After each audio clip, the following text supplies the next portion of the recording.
We've not been posting a lot of animated news recently, and it's ticking some of you off. After all, that is why you subscribe to us, so today, dinner is served.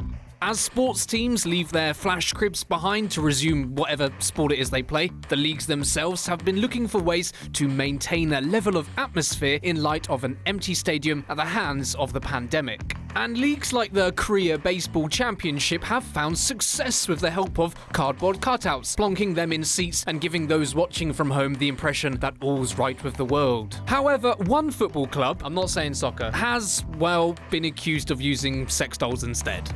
South Korea's FC Seoul supposedly believed that they were adding to and enhancing the idea of cardboard cutouts by using store mannequins, just sexy ones. On Sunday's 1-0 win over Gwangju FC at the Seoul World Cup Stadium, these stiff supporters were dressed in team gear and even wore face masks, which is definitely not a waste. But educated and experienced users on Twitter were quick to point out that the mannequins were, in fact, sexy sex dolls. However, the club denies these claims but suspiciously still issued an apology. "We are very sorry about the supporting mannequins that were placed during the game on May 17th. These mannequins may have been made to look and feel like real humans, but they are not for sexual use, as confirmed by the manufacturer from the beginning." Here's the twist. Although the club denies the dolls are made for pumping, and I don't mean with air, they did admit in their statement that the manufacturer of the mannequins, Dalcom, actually reused some of the parts it previously supplied to another company, which is completely fine. Come on, grow up. The club's statement didn't directly address criticisms of why it chose to work with Dalcom, which does in fact manufacture sex dolls, or why nearly all the mannequins at the stadium were female in design. Maybe Korean girls just really love football. Talking of sex dolls, here's a man breaking into a shop to be with one. And FYI, I had a cold that day, so I sound different. CCTV images of a man in China who smashed his way into a vending machine stocking life-sized dolls on August 2nd have gone viral over Weibo. China press was on hand to report on the salacious deviant who, after breaking free his rubber lover, who evidently titillated him, went into the corner with his prize and got busy for about 40 minutes. The voyeuristic owner of the machine admitted to remotely watching the then live surveillance with his pal and was happy and excited to stream his stock, receiving a manly deposit.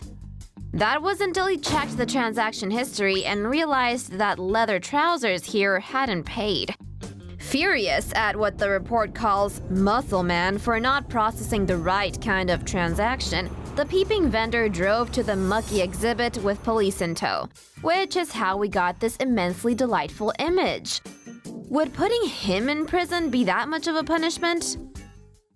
Here's a question. What would be the best way to watch your favorite sports team? A Japanese man says, reserve nearly 2,000 seats and then just cancel them so you get yourself some serious privacy.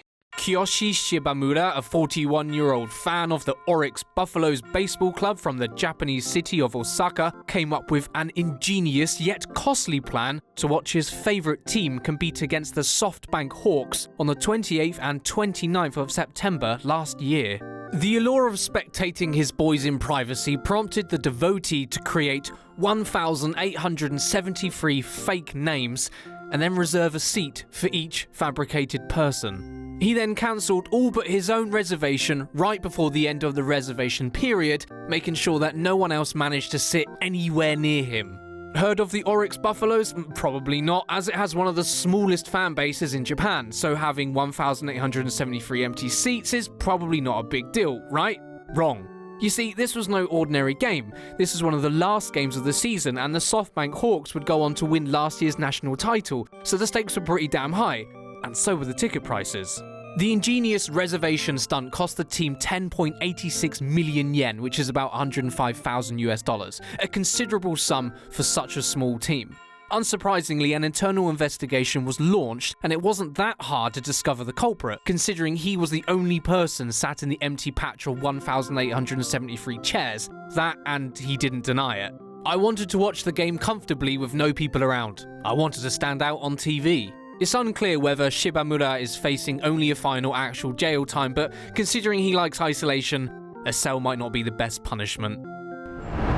If you want more Tomo in your life, click the subscribe and bell button so you get notified when a new video is up. Thanks for watching Tomo News.